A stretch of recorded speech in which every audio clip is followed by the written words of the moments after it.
starting lineup, 13th straight game. They've started these same five, and Jeffrey Grossell coming off a huge game. When you think Creighton, you think three-point shooters, but having a consistent, viable low-post presence helps open up the three-point line, and Jeffrey Grossell has been just that, consistently dominant. And the numbers from Monday against North Texas before the break, he was ready for the holidays. 27 points, 11 of 14 at the free throw line, and after a quick breather, the Jays back out on the court one last time, trying to improve and get themselves ready for conference play starting on Thursday. Coppin State will do a little bit of everything. They'll full court press. They'll play some 2-3 zones. So Creighton's going to have to identify the defenses and get into their offense accordingly.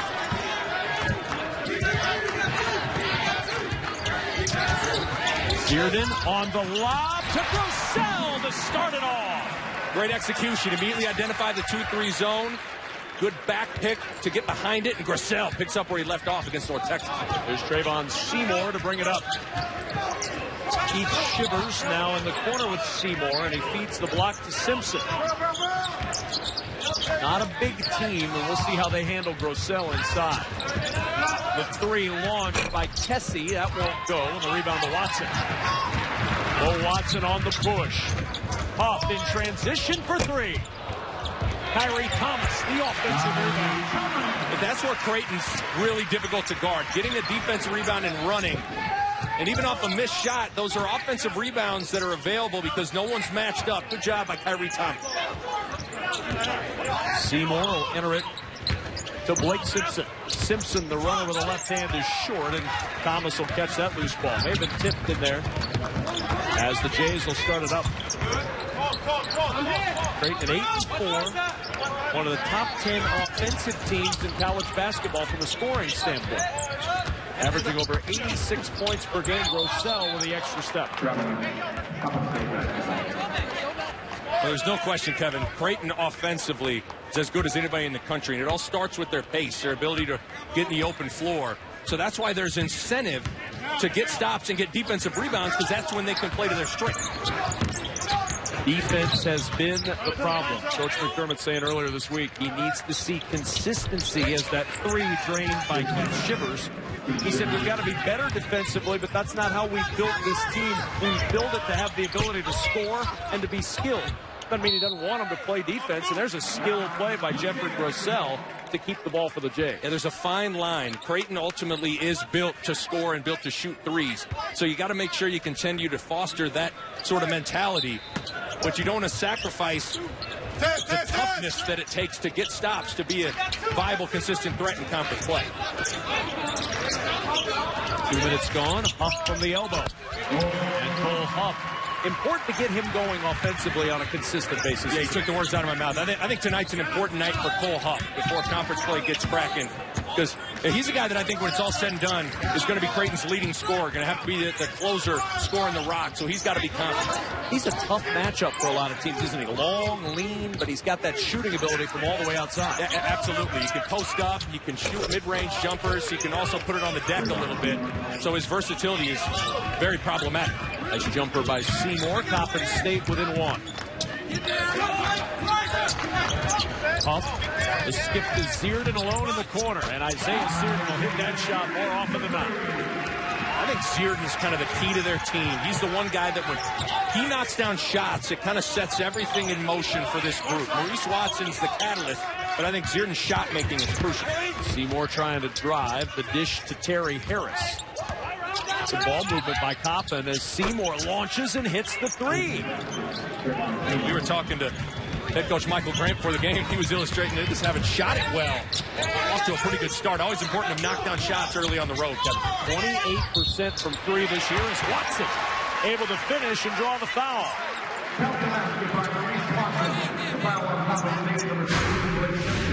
Well, you got to be able to not only knock down jump shots, but you got to get in the teeth of that 2-3 zone and get right into the heart of it. Maurice Watson doing a nice job of taking the contact and finishing.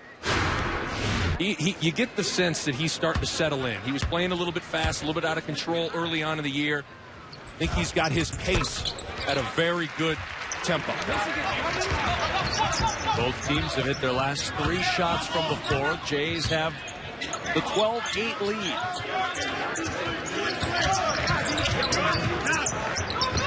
Seymour with Zierden on him, enters it to Blake Simpson. The 6'6" against the 7-footer Jeffrey Grossell. Shivers, jump stop in the lane, and he got the roll. Coppin's moving well with and without the basketball. They're all undersized, and they all can put it on the deck, excluding Simpson. So you can get a little bit spread out, and there can be driving lanes against Coppin State. Huff looking to drive against Coppin, and he is called for the charge. The offensive foul on Cole Huff, his first, and the first on the Jays. Well, Huff, the one thing that he's somewhat struggled with of late is getting into foul trouble. He's in foul trouble in the last game against North Texas. He's so important offensively to this group that he can't afford to be sitting on the bench. And defensively, he's got to continue to take strides. We brag on him offensively. Yeah, defensively, he's got to become more consistent. He's a better on-ball defender than when he showed up at Creighton, but there's still work to do. No doubt. Ball taken away. Watson starting it the other way for the Jays. Watson so good in the open floor. Can't get that one to finish. And Coppin going the other way. The Eagles trying to fly up the floor before the Jays can gather. Harris driving inside. Grossell rips it away. Simpson able to chase it down with 20 to shoot. And now Seymour will back it up. They don't mind running. In fact, they want to run, but this team has struggled shooting so much that Michael Grant has had to kind of slow it down at times. If you really want a high-volume possession game when you're not shooting it well. So there's kind of a rock and a hard place situation there for Coppin State. Huff's three not going to go. The rebound taken away from Grossell. Knocked out of bounds by Kessie. It'll stay with the Jays and a timeout on the floor. Well, against this 2-3 zone, you get it into the heart of the defense and look to the opposite side of the floor. Mr. Isaiah Zierden, toe in the arc, knocking it down.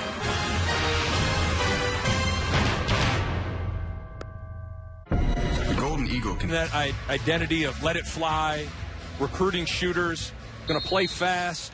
It's a fun system to play in. They've done a nice job recruiting to it.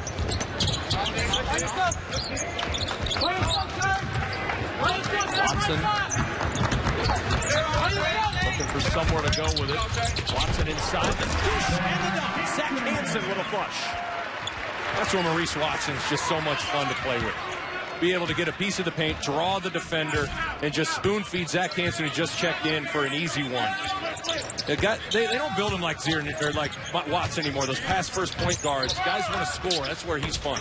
Up shot from the elbow, guarded for Kessie. Zierden leaving it for Watson on the run once more. Watson, the whip into the corner to Thomas for three. And there's the other side of what Maurice Watson can do. Not just find guys in the interior, but spray it out to shooters. Kyrie Thomas, who has really shot it well from beyond the arc. Well, that's a guy that Greg McDermott told us earlier that he wants to see shoot the ball more. He's now 13 of 20 from three-point range. And they're begging him to shoot it more. They're begging him to shoot it more. Trayvon Seymour with 6 to shoot. Watson nearly with a steal. Now 4 to shoot for Seymour. Got to hurry from the free throw line. A little strong off the heel and Huff the board. Watson again in the open floor. Leaves it for Thomas. Steps up and hits again. Timeout taken by Coppin State. The Jays on a 7-0 run. Keyed by Kyrie Thomas. And it all starts with getting some stops to get in the open floor. And Maurice Watson's the catalyst to everything for their pace. That's where Creighton's lethal, and it all starts with him. 10-point lead for the Blue Jays.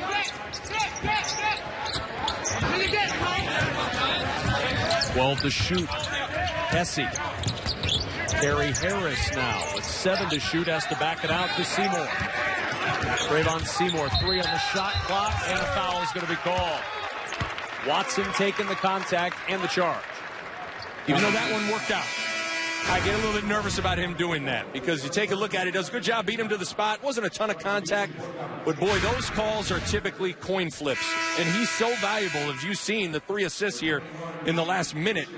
Got to be careful about trying to do that because you don't want to be on the bench with foul trouble. Well, we saw how that changed the game earlier in the year. They got in trouble early against Indiana on the road. Watson got into foul trouble, and that game was over. There was no chance to come back without him on the floor. They're a different team without him. I mean, he is the guy for Creighton. He sets the table. He gets them going. He just can't afford to pick up any silly fouls. James Milliken off the bench for the first time tonight. Hansen, good seal inside. Milliken with 15 to shoot. Huff. The fadeaway is good. He got Harris to lean just a little. That's his shot right there. A little face up. See the hard jab to back up the defender just enough for him to raise up. Cole Huff loves that shot. Over 3.5 minutes without a bucket for Coppin State. Down 22-10. Harris trying to change it with the guarded three, and Huff commits the foul. That's 2 on Huff. Yeah, defensively, he can't get into foul trouble, but offensively, this is where Cole Huff is really difficult. The little mid-range post-up, and watch the hard jab to create the space. There's the jab, right up into his jump shot. That's his pet move. He loves that shot, and that's where he's difficult to defend, getting that post-up about 17, 18 feet away from the basket. 4 points, but 2 fouls for Cole Huff. Harris short on that one. 76% free throw shooter for Harris. The team shoots 71% at the line. Harris gets to the free throw line a lot. He had 27 at South Florida, transferred in from Baltimore City Community College. And one of the things Michael Grant has done with this Coppin State team is he's tried to go out and get guys from the area to try to create a little bit of buzz, a little bit of excitement. It's a school in which the majority of students live off campus, so you've got to get some draw to get people on campus. As Toby Hegner's back on the floor for the Blue Jays, and he'll launch quickly. Hegner cannot connect to the rebound. Christian Kessie. Good to see Hegner back. If you're a Jays fan, he's been out the last couple of games with the ankle injury. But he's important to what Creighton does. He's another power forward that can shoot the three, so it's important to have Hegner on the floor. Speaking of threes, how about Christian Kessie from deep? He leads the team in three-point field goals made. He's a shot maker.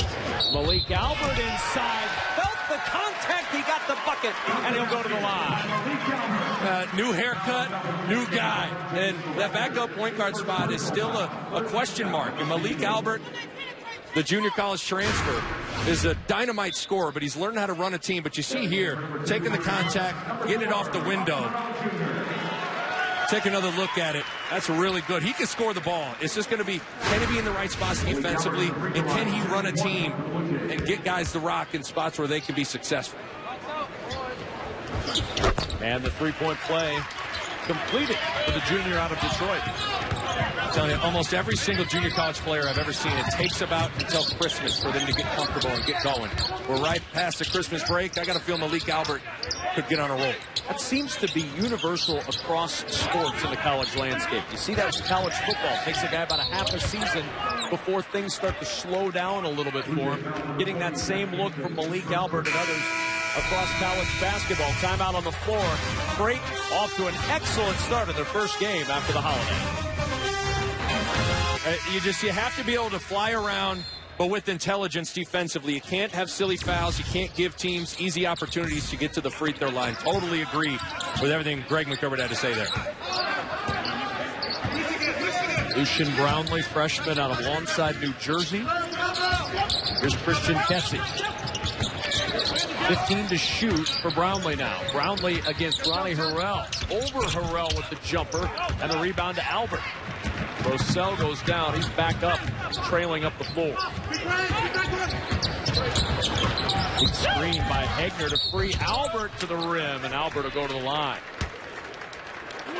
Kevin, double high ball screens in transition are really difficult. You see Malik Albert pushing it hard and then stopping and changing direction. Here comes a double high ball screen where communication has to be early. You get hung up on a screen, and that's where Creighton not only can get a shot off quickly, but then ball screens can come randomly, which makes it difficult. One more for Malik Albert. Good minutes off the bench tonight for Malik Albert. He's got 4 points. Jays have hit 5 of their last 6 from the floor. And see the numbers on Albert, but a chance for those numbers to climb if he plays well in a game like this. He's got to earn Greg McDermott's trust right now, which, quite frankly, I don't think is quite there yet. And I think it's more defensively than anything else. And that's typically where junior college players make the biggest adjustment throughout that first month or so of the season. Josh Treadwell, 6'5" junior on the floor for Coppin State. This is James Sylvester, the high arcing shot caught by Grossell. Jays up 13. Malik Albert tripped on his way up the floor. Team foul number 5, the foul on Lucian Brownlee, his first.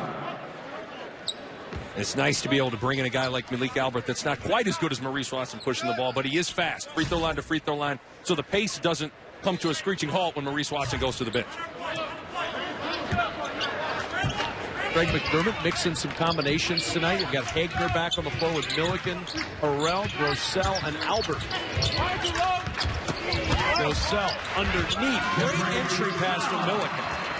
A great place to attack a zone is right along that baseline. And Grossell, he may be 7 foot, but kind of snuck in behind the zone. A nice pass from Milliken. Jays doing work in the paint, outscoring Coppin State 12-2. As you would expect, an undersized Eagles team.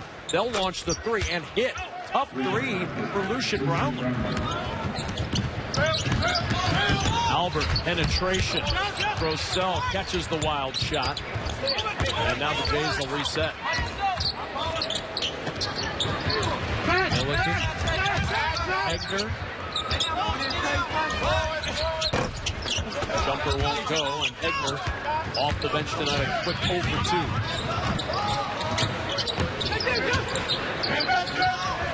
Coppin State 80% from behind the arc, 4 for 5, 2 for 9 inside the arc tonight.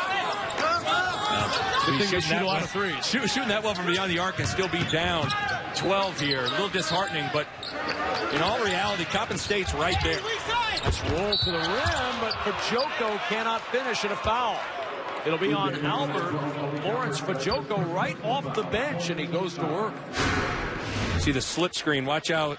Grossell's going to get out. Fajoko that slips right to the basket. And that's the difficult part of Coppin State.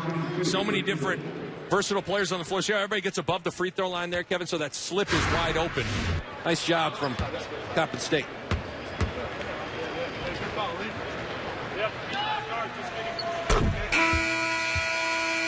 It was cool talking to Michael Grant before the game. He gets his phone out. He shows us a picture of the arena, is bragging about how great the venue is, and you can tell he's really excited about the opportunity at Coppin State in year number 2.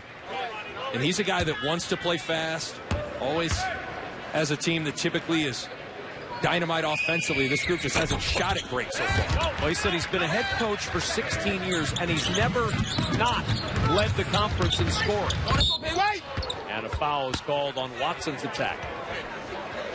Well, and the hard part is, Coppin State, after this game, they head to Ames to take on Iowa State. I mean, they played at Cal. They played a really difficult schedule, and it's tough to keep your team confident in the midst of a 2-11 start. So that's been a battle for him throughout the season so far, and kind of seeing the big picture for his group. Well, such is the life of a team that's trying to fund its athletic program on basketball, and that's the reality of what Coppin State is doing. They'll give him a number and say, you've got to get enough guaranteed money to get to this number. He told us the number, and he said, I've beaten that number by quite a bit this year.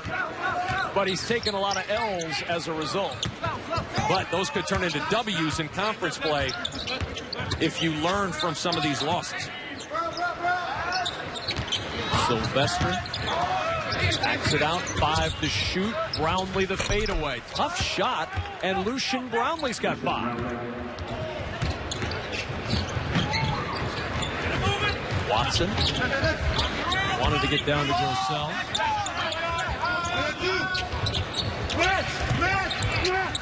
Backs it out. Harrell, the entry pass, and he could not get it to him.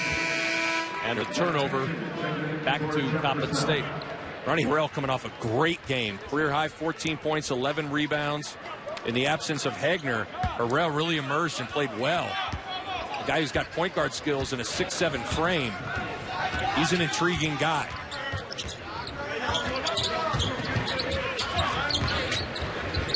Treadwell, good on the jumper.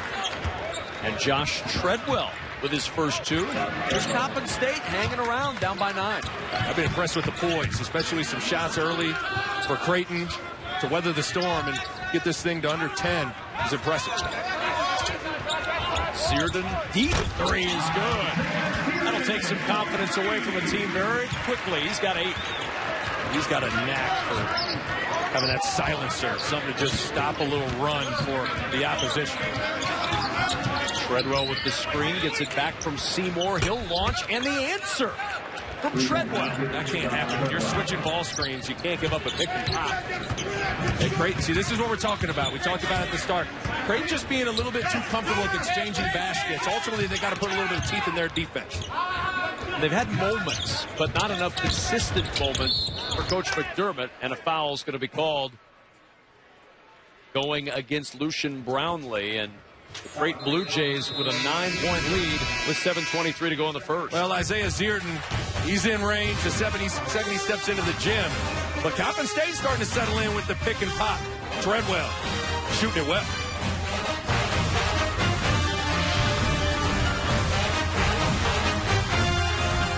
Where do you spend the most time? Respectively, 4 of the top 16 teams in college basketball are in conference play from the Big East. But the Big East in the non-con represented did a terrific job. Xavier going undefeated. Butler and what they did, only lost to Miami.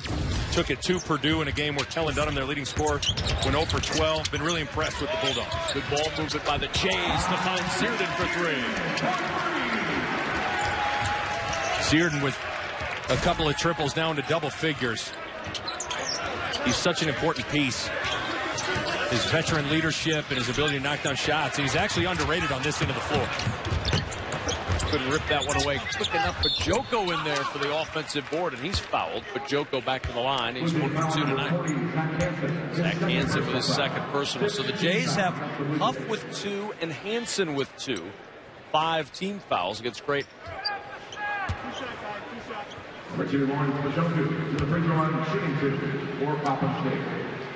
Oh, I can't wait for that Xavier Nola game. That is. Oh, you like college basketball? I do. I like Big East basketball a little bit. And I echo what Coach Lavin was saying in the pregame. As good as Xavier's been, and I've had him 3 times, I think they're outstanding. The crown still goes through Philadelphia. And I'm still putting my money on Jay Wright and Villanova to win this thing. But the X-Men are going to be a big, big threat. 1 for 2 again for Pajoko. 11-point Creighton lead, 6:48 left first half. Here's Huff, back on the floor with those 2 fouls. Try to work against Treadwell, the fade away, not going to go, the tip won't go. Huff able to get it back to Thomas. The leader is good and a foul. But I love that effort from Kyrie Thomas. The true freshman with the effort on the offensive glass just to tip it out. And this is where Huff's dangerous. That's a nice shot for him. But look at Kyrie Thomas on the backside. Can't get it, just tap it back out, and Huff able to get the rebound and the lay-in. But Thomas kept it alive. But Joko with his second foul. He's going to leave as Isaiah Hicks comes in for the first time. Junior from Staten Island. And I do like the Greg McDermott is playing Cole Huff with 2 personal fouls. You can't overreact to foul trouble. Cole Huff's going to have to learn how to play in foul trouble. He's shown a propensity to be saddled with 2 fouls early in games, so he's got to learn how to play without fouling. Trayvon Seymour will bring it up. Jay's doing the job on the offensive glass. 5 offensive rebounds leading to those second chance points.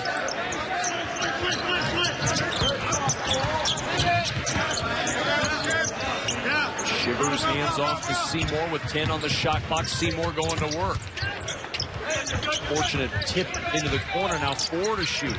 Treadwell has to launch. And Treadwell not going to catch that one as Huff pulls it down and starts it the other way. That's where Creighton can switch all those ball screens, all that action on the perimeter, and just build a wall. That was a nice possession. Just the second miss from behind the arc for Coppin State. 5 of 7 are the Eagles in this first half as Thomas drives. The dish to Russell. The Jays making it look easy in the paint. Oftentimes, great three-point shooting teams, they see the kick-out pass really well for threes. But Creighton actually sees the dump pass to the big men really well as well. So, nice play from Kyrie Thomas. 3rd dunk of the night already for the Blue Jays. A pair for Grossell, 1 for Hansen.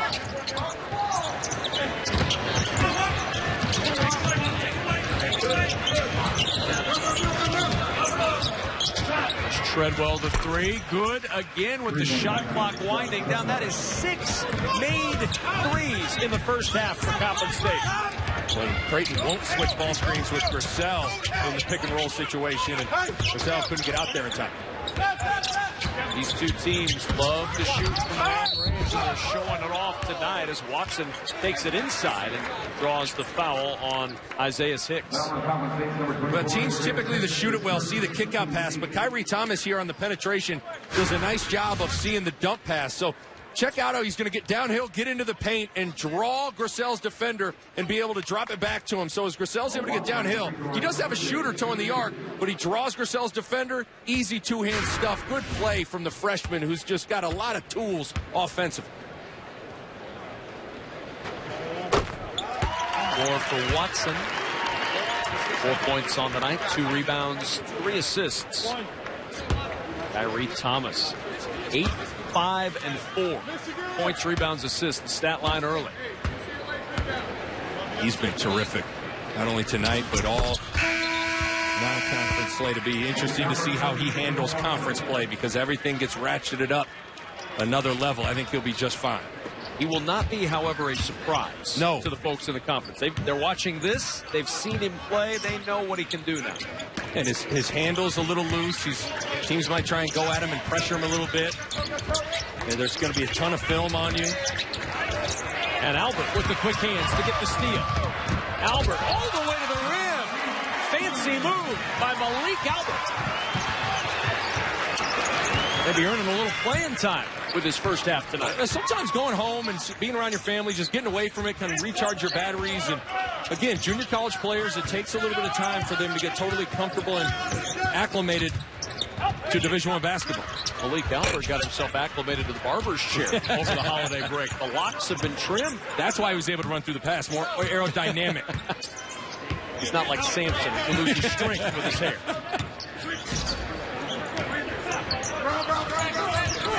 17 to shoot. Shivers on the baseline. Tough fadeaway over Grissel. Nice shot by Keith Shivers. It's 17 at Akron. One of the tough losses this year for Coppin as Huff drives all the way in. Grissel with the tip and the finish. He's got 8. That's where the advantage lied, inside. And Grissel once again producing efficiently. And that's tip that'll stay with Coppin State. They get good looks at us. Haven't been able to go down. You've seen tonight some shots go down for the Eagles. Two teams combined 11 of 18 from three-point land. Kessie from the free throw line. Got to back it out behind the arc, get much more success. That's the difference in the game. Creighton's got 22 points in the paint. They've gotten much more easy looks at the rim and been able to finish it. Not a surprise considering the size advantage the Jays have down low. As Albert looking to the corner, and there's that size advantage again. The easy feed from Zierden to Grissel. This is great action from Greg McDermott. Just tons of movement. All that's trying to do is to get you pushed out on the three-point line to open up things inside for big Jeffrey Grissel. He's into double digits now, 10 points on 5 of 5 shooting. Shoots 70% from the floor on the season. Treadwell able to snare the offensive rebound.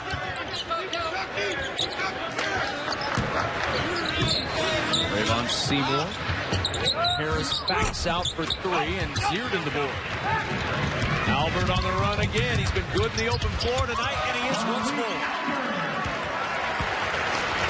Amazing what seeing the ball go through the hoop will do for your confidence. And he's a guy that just needs to string together a few good games for his comfort level to increase. Harris with the hook around the board. Great job by Grissel. Defending the pick and roll, getting back, defending without fouling. Oh, my. A little hesitation by Harrell. Everybody relaxed, and he explodes to the rim. And again, that's the power forward in this lineup. And Ronnie Harrell is the guy who's got point guard skills, leading the break and getting all the way to the rack. Malik Albert already has his Creighton high in points for the season as the 3 stops an 8-0 Creighton run. Coppin was just 0 for their last 5 before that 3. The Jays had an 8-0 run over 2 minutes. They go right back inside, and Grissel right there for the easy deuce. Here's the issue when you play Creighton. If you're going to try and front the post, there's so many three-point shooters that backside help isn't going to be there. So Creighton can just kind of throw over the top. Grossel's going to win any jump ball and go lay it in. I'm not sure I've ever seen a disparity like we have in the points in the paint stat right now. 30-2. Creighton has outscored Coppin State in the paint. We're in the first half. And it's going the other way. That'll be a foul on Malik Albert. For Albert, his second. It's all Grossell to me. Grossell really establishes the paint. And he's able to get second chance opportunities and be a guy that you can just throw the ball into in the low post. And typically, the points in the paint is just a barometer of easy baskets. Kessie, Harrell got a piece, and then the long pass by Grossell, a little too long. Grossell's laughing a little bit with Ronnie Harrell. Put that one on the blooper reel. Grossell was just telling him, I thought you were faster.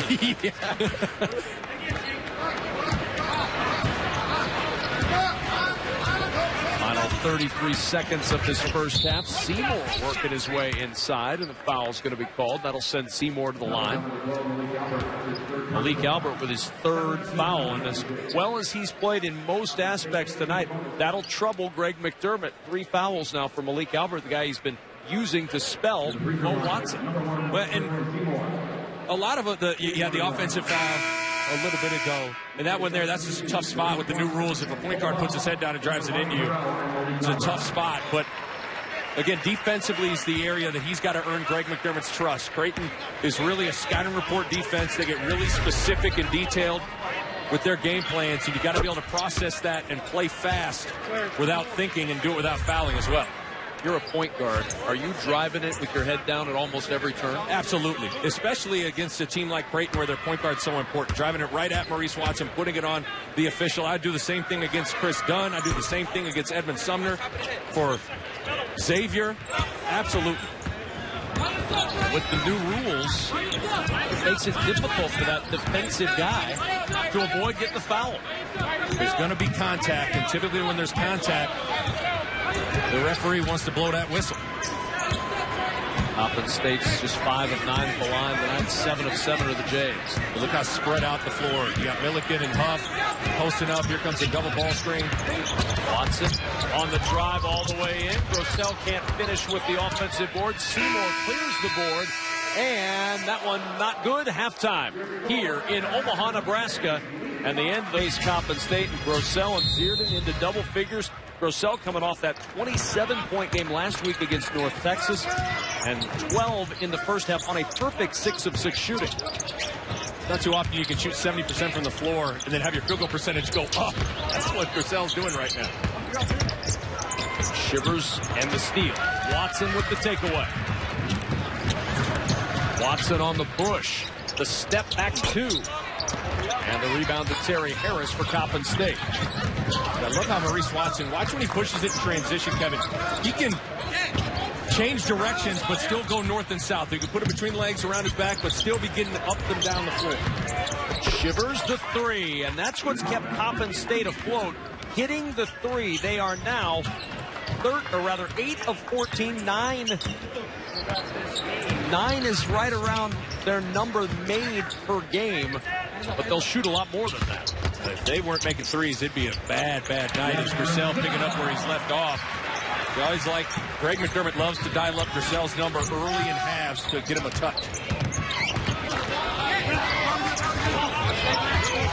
There's the 3 attempt and the rebound Zierden. Thomas on the attack. And cleaning the glass, Keith Shivers. Kessie, deep 3, and he rolls it home.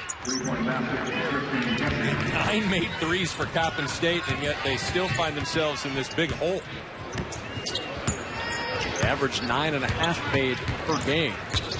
Well, they've made 9 threes and 5 twos. They cannot handle anything inside, either as Grossell with 2 more. And Grossell is the beneficiary of 2 things. Maurice Watson and his ability to pass, and all the shooters gives him tons of space inside.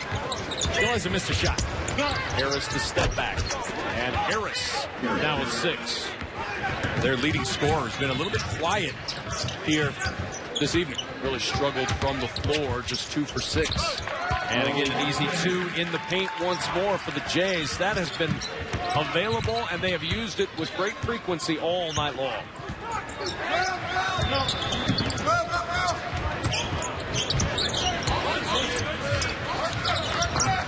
Shivers. Harris the handoff to Seymour. Tessie. The bounce, tough catch for Simpson. Simpson over Grossell. Not there. Rebound Harris. Harris can't get it to go. And Watson with a save for the Blue Jays. Now the Jays on the push. Kyrie Thomas.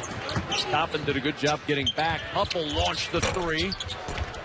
Can't get the kind roll from the home rim. And the rebound saved in play. Nice play for Coppin State.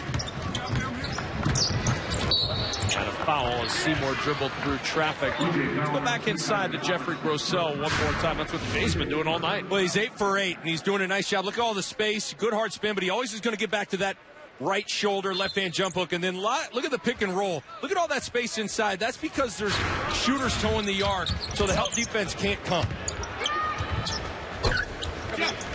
Rebound tip into the hands of Grossell. He's got 7 boards to go along with his 16 points. Huff on the attack, and a foul is called as Keith Shivers took it out of the hands of Huff, but took a little bit of the hand of Huff with it.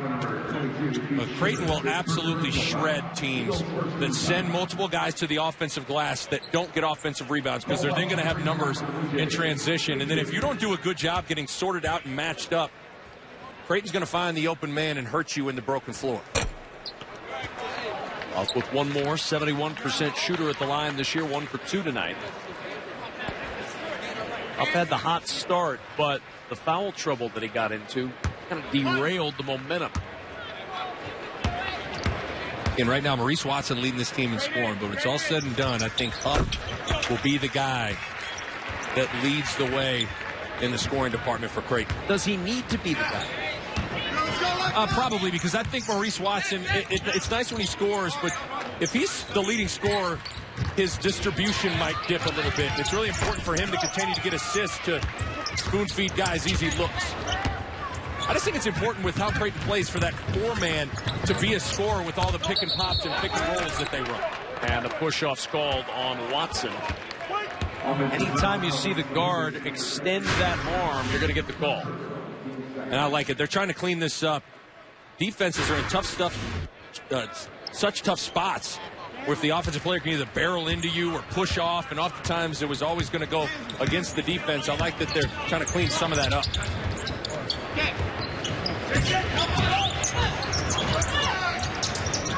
Tessie with Zierden on him.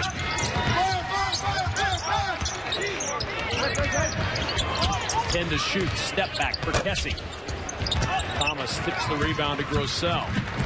Jays don't have numbers. They're going to push anyway. Zierden found a space, and he hits the 3. Who needs numbers? And they vary where they run. At times they're running to the rim, but more often than not, Zierden's going to run to the three-point line. So you've got to build out, and the point of pickup's got to be higher on the floor. When you're 4 for 5 from 3, as Zierden is tonight, seems like a good spot to run to. Jays up by 22. Watson begging for it in the corner. He was all alone, and he'll hit. But all these baskets, though, are coming in transition. Broken floor situations where Creighton is just outstanding because everybody's got their foot on the gas, and they're all willing passers. Well, they sent the double at Zierden, and that opened up somebody in the corner, and the Jays able to move the ball to find it.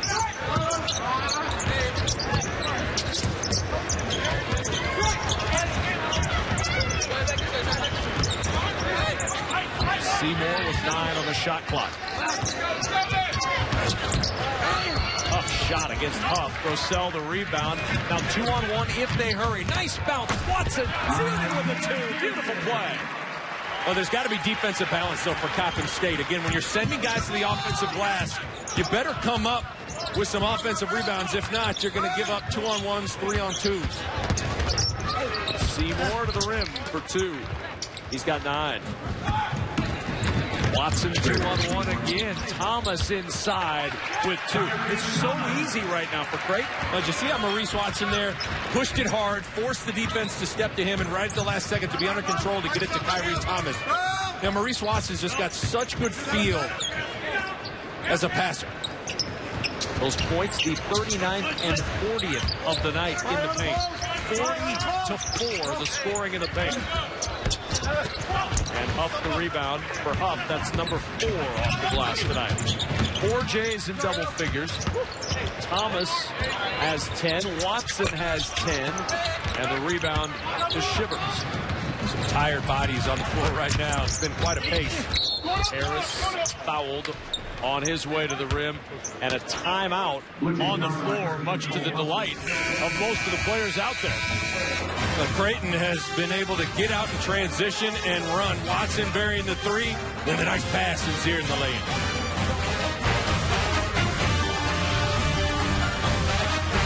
Having a second coach on the floor with Isaiah Zierden. Isaiah's dad, Don, a long-time coach in the professional ranks, head coach of the CBA, long-time assistant in the NBA.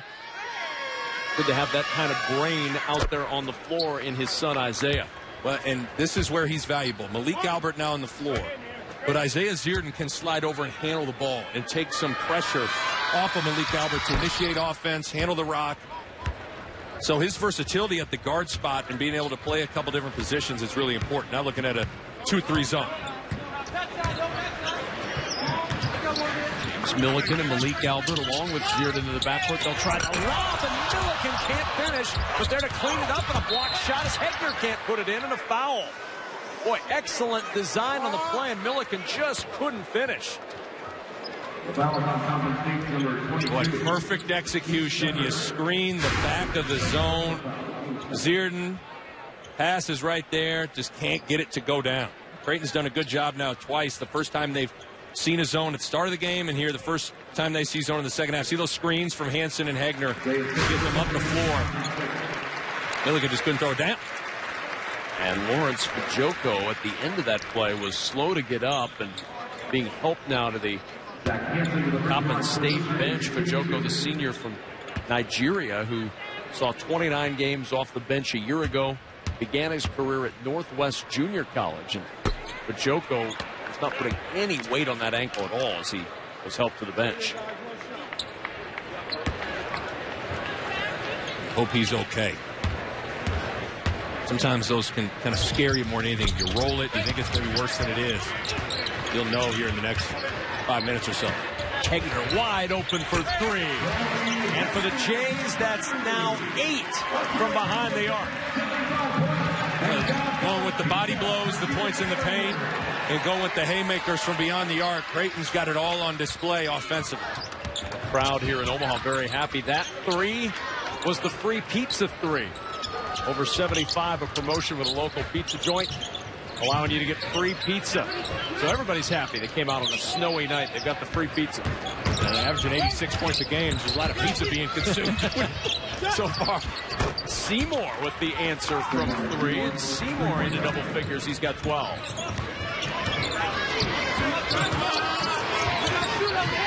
Milliken looking inside with nowhere to go.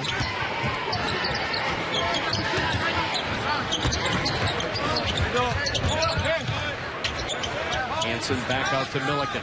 10 to shoot. 5 on the shot clock. Zierden fakes the 3, and Zierden is fouled. Foul just the 3rd on Coppin State. Picks up his first. Back in Ronnie Harrell Jr.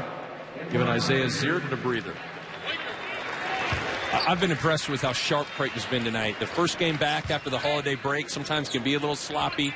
The Creighton's looked locked in. Talking to assistant coach Darren DeVries for Creighton before the game, said they've had a couple of really good days of practice. Very long practice as Milliken hits the 3. They went about 2.5 hours on Saturday coming back, and everybody getting a chance to work off some of the Christmas dinner. Not that guy. See, he can have as many Christmas cookies as he wants. We'll get in trouble. He'll talk to us about that now. Oh, you're talking about Christmas dinner, and immediately I'm on screen. Well, it was fun. Greg McDermott was able to go to Oklahoma City to watch his son Doug play against the Thunder. And so it was a break from his team, but not a break from basketball. Malik Albert with quick hands once more. Harrell lost that one, and a battle for the ball, and it'll go out of bounds to Coppin State. A little bit ugly transition there for the Jays. Didn't really need those two. They're up big. Holidays to you from Omaha. Premier Boxing Champions Toe-to-Toe Tuesday is back on FS1, highlighted by a 10-round battle as unbeaten prospect Omar Douglas faces Frank D'Alba, the winner of 15 bouts in a row. It all begins tomorrow, 9 Eastern, 8 Central on FS1. Creighton's been delivering some body blows in the paint. 40-4 points in the paint advantage for the Blue Jays.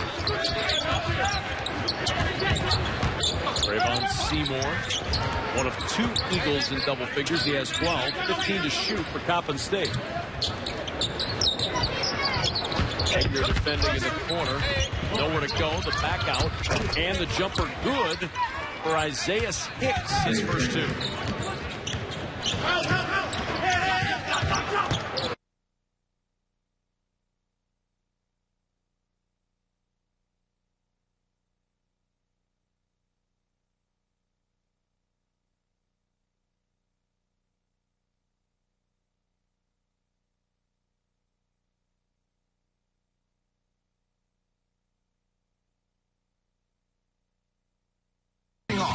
Get in. Delivering some body blows in the paint.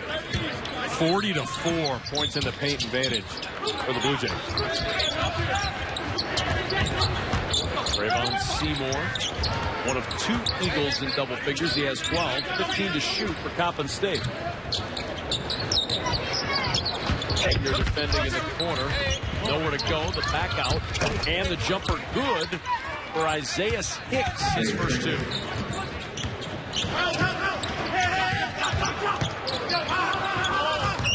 Milliken.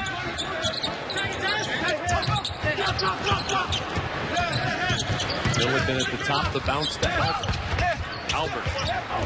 Rotates around to Thomas. Kyrie Thomas back on the floor after the timeout. Finds Milliken for the 3. Won't go, and the rebound tipped out of bounds to Coppin State. It's always good to continue to see a 2-3 zone and get comfortable going against it. You never know what teams are going to throw a zone at you, even in conference play.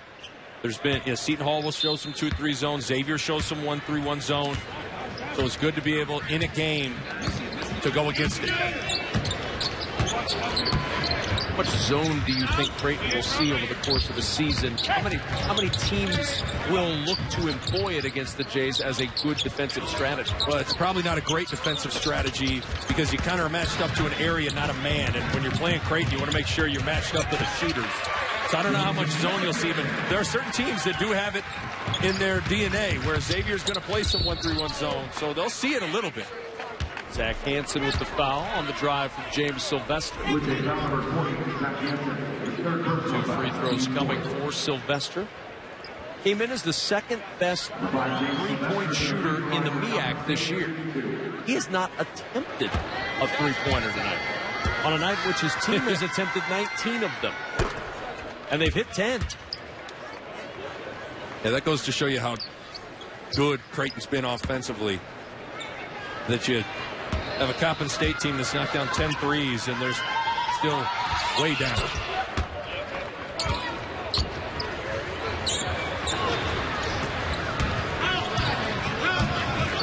Malik Albert will walk it up.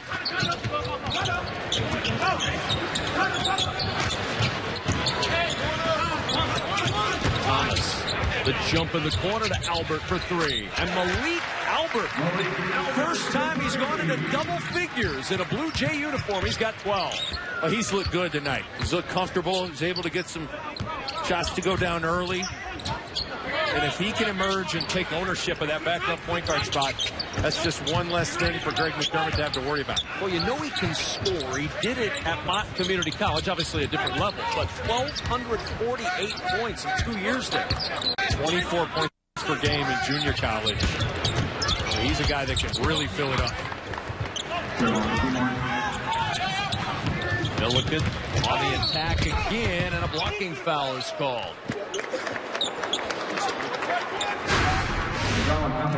Now look at Kyrie Thomas get a piece of the paint, spray it out to Malik Albert. Creighton's been nice, done a nice job of moving the ball, moving bodies to be able to free up open opportunities against this zone. Malik Albert being shot ready, knocking it down.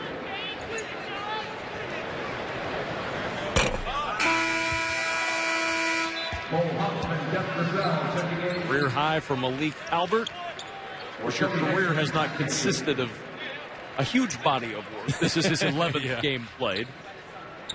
Well, it looks like Milliken went to the barber as well and got the frosty tips. Is that what they call it? I don't know what you'd call that. I don't know. I don't know that I could pull off that look. I don't think you could. I'm just going to tell you, Milliken can. Yeah.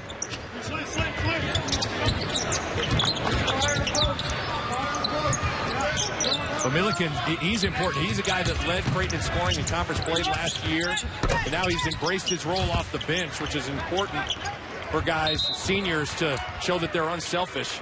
And it's always important to pack some scoring off the bench. 9:03 remaining in this one. Creighton cruising, looking for their 9th win. Ready to close non-conference play with a 9-4 record if they can hang on. And then they jump right into the deep end of the pool because it's game, back to back to back in the span of about 5 days, 3 games for the Jays. Tough pass inside, and Huff had it knocked away. Coppin State going the other way. Seymour, the leaner in transition, and Seymour with 16 points. He had 15 against Hampton. That was his best game of the year. One of 2 conference games Coppin State has already played. They're 0-2 in the MEAC. Rare to see conference action that early. This is just a tough matchup for Coppin State. Coppin State's a team that wants to play fast. Creighton obviously welcomes that. Coppin State's undersized. Creighton can play small, but they also can have some size. You know, Creighton been almost flawless offensively tonight. 6 Blue Jays in double figures. They've got 88 points on the board. We still have 8 minutes to play in this game. Brownlee will launch and hit. Barely rippled the net. He's got 8. And they are 11 of 21 from 3. And Huff says, anything you can do, I can do better. I love that look. I don't know why teams with trailer 4s that can shoot it don't do that more. Just dribble down, get in front of the defender, and flip it back. Saw Kyle Korver make a million of those shots here. Tyler McKinney would push it, flip it back. Doug McDermott was able to do it as well. Such a tough thing to guard. I got it. Huff with the rebound. He's got 5 boards to go with his 14 points. And credit to Huff. He got into the early foul trouble and has really stayed clean in the second half. Granted, in less frequent playing time, as Grossell will turn it over and it goes the other way. But Cole Huff's done some nice things tonight. Well, you got to understand how to free yourself up. This trailer 3 ball is an area that Huff has really excelled. Take another look at it. Huff from downtown Omaha, splash. But Greg McDermott has kind of reinvented himself here. He was more of a grinder guy at Northern Iowa and Iowa State, but here at Creighton, he's really found his niche of recruiting shooters and playing fast, and it's resulted in a ton of wins for him. This team playing at a very high level tonight offensively. 91-62 shooting, 67% from the floor as a team. Sylvester's jumper won't go. The rebound poked out of bounds. It'll stay with Coppin State. And you see some new faces on the floor for Greg McDermott's squad. He's brought Marlon Stewart off the bench. He's feeling very good about his team's chances. They were picked 9th in the preseason coaches poll this year. This team is offensively potent enough to be beyond their prognostication. Hicks will throw it back out, and the 3 from the corner, no good. The rebound by Kyrie Thomas. He's got 9 boards, closing in on a double-double. Also has 6 assists. It's hard to find an area where Creighton hasn't excelled. It's hard to find an individual that hasn't played well. Off the 3. Thomas trying to battle the rebound, but Seymour started the other way. Trayvon Seymour collides with Stewart, and that's a foul.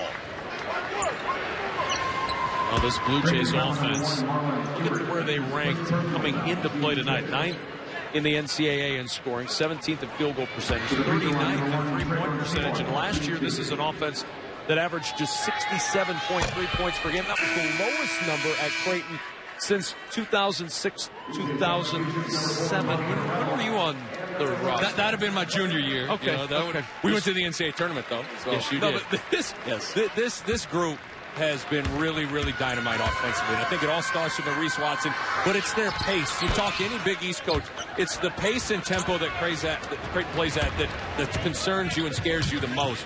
But 86 points a game, been pretty amazing to watch Creighton operate offensively.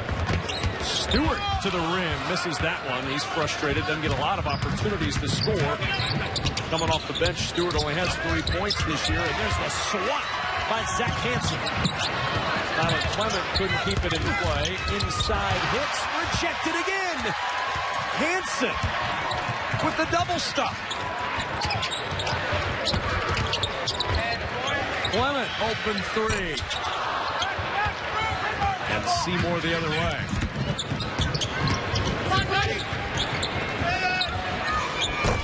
Brownlee, no. Harrell the board, and Harrell got poked a little bit. Looks like he's okay.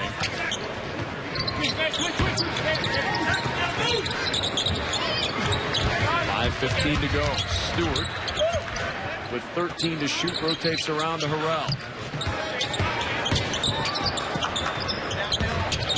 6 to shoot. Milliken inside is fouled.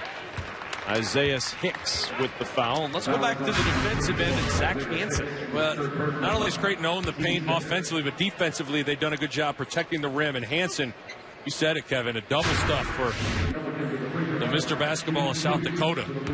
Sending that thing back to South Dakota.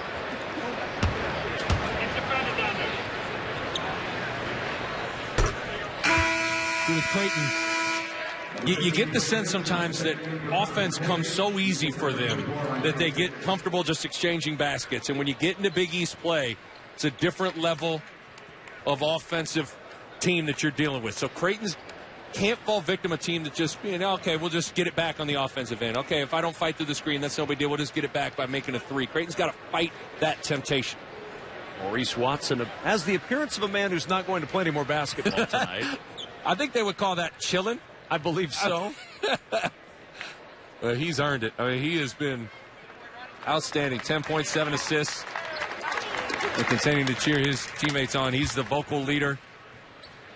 He's got a very, very magnetic personality. Looks like that guy who's standing at the door when the party's going on a little too long. He's like, all right, everybody, here we go. Come on. You got a ride? You good?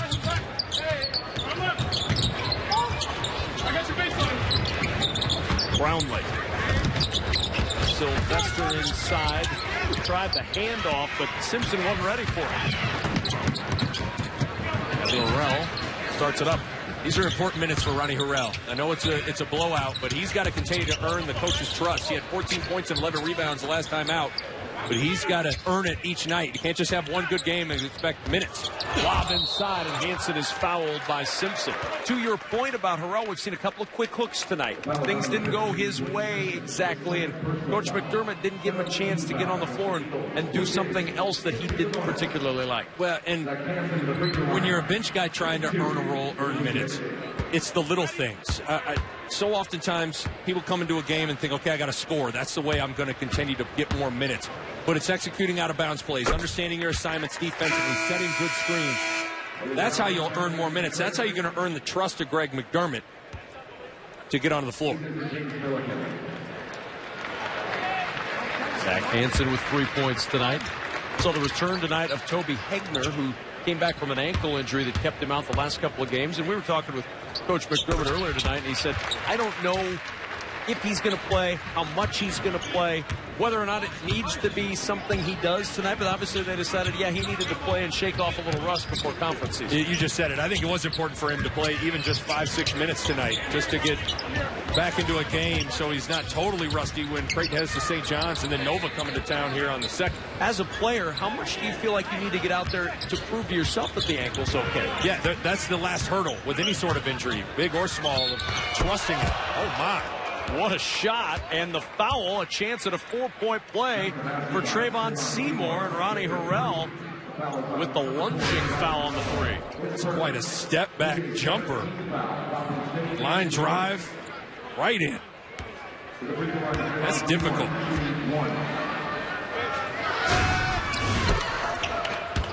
There's the 4-point play, and Seymour having a big night. The transfer from Prairie View A&M began his career at Harris Junior College, and he's got 22 points.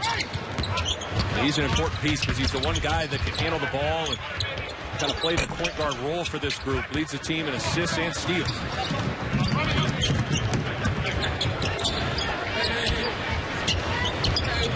Coppin State is trying to continue to get better.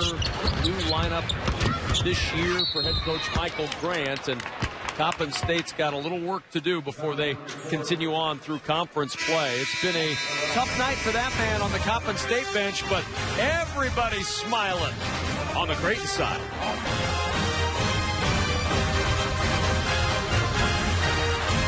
The way we see it, after a heavy snowfall, 16 for the Jays, one of 6 players in double figures tonight. And as a team, even with that little 0 for 4, 62.5% from the floor and 54% from three-point range tonight. The Creighton Blue Jays. Impressive. 26 team assists to 9 turnovers. They've shared the ball, gotten great shots, got their pace going. Really just was able to get about any shot they wanted tonight. They've matched the season high in assists. They had 26 against Texas San Antonio. Inside and walked away, trying to follow is Zach Hansen. And Coppin State on the move. Treadwell running with an extra step.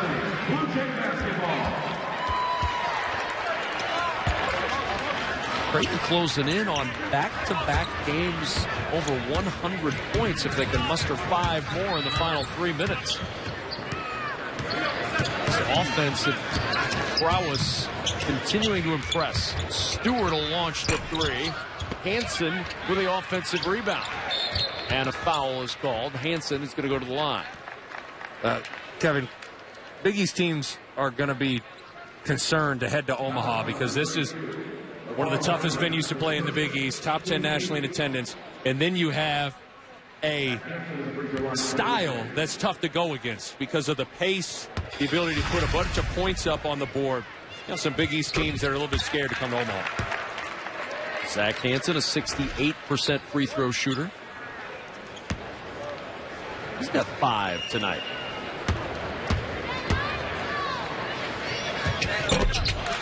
Make it 6 for Hansen, who had 13 before the holiday against North Texas. A guy that can be a weapon for you on the inside.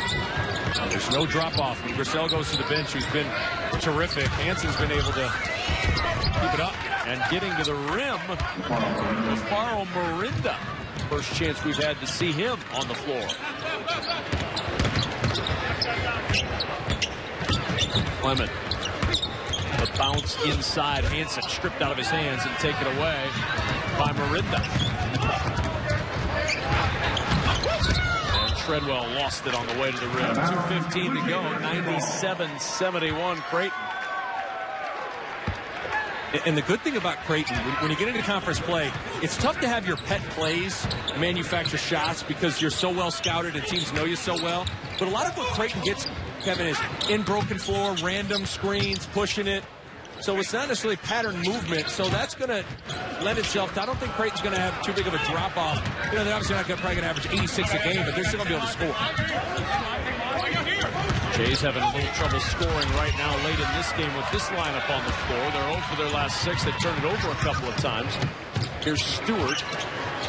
Clement inside, Hansen roaming free. 2 more for Hansen. He's got 8.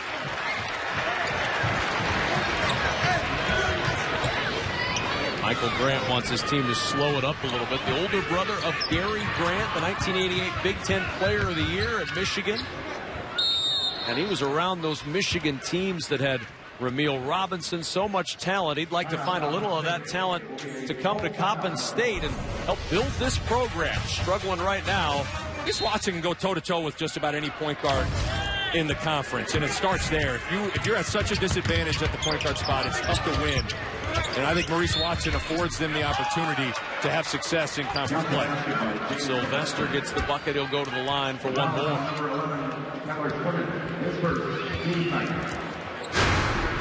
Good job from Clement, moving his feet. Clement, a guy that understands where to be on the floor. He definitely has Greg McDermott's trust.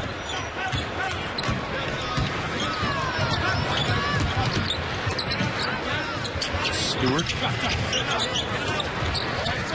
Clement, 18 to shoot as we're about to slide under a minute to go. Albert with 10 to shoot. Albert to the rim, and a foul's going to be called, and the Jays with a chance to top the century mark at the line. Josh Treadwell with a foul. Eagles 19 foul. Malik Albert to the free throw line. Shooting 2 for the Jays.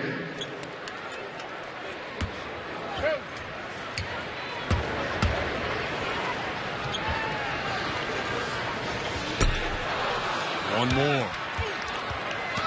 Got to get that 100 mark, huh? Could cut the tension Come with a on. knife right now. Gotta get 100.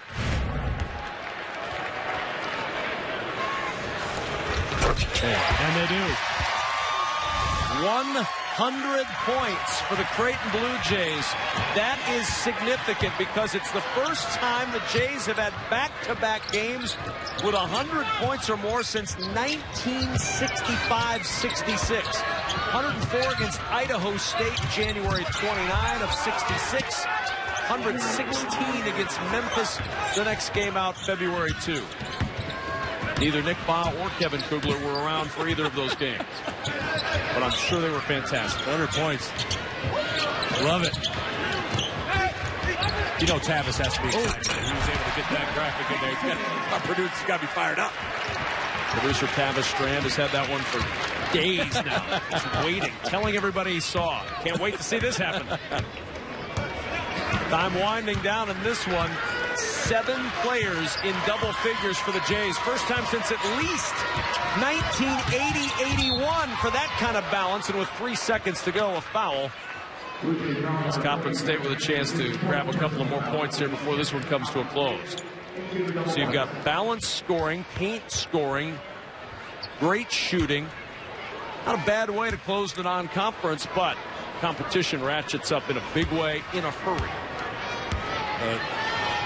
Creighton goes as Maurice Watson goes. And how well Creighton's able to defend and rebound defensively is going to determine a lot. If they're able to get stops consistently to get their transition game going, Creighton could be a tough out for teams in the Big East Conference. Morrell will inbound, and that is going to do it in Omaha. The Creighton Blue Jays now 9-4 on the season with a 102-77 winner over Coppin State to close the non-conference season. Now let's head back to Los Angeles for Fox Sports Live, which starts right now.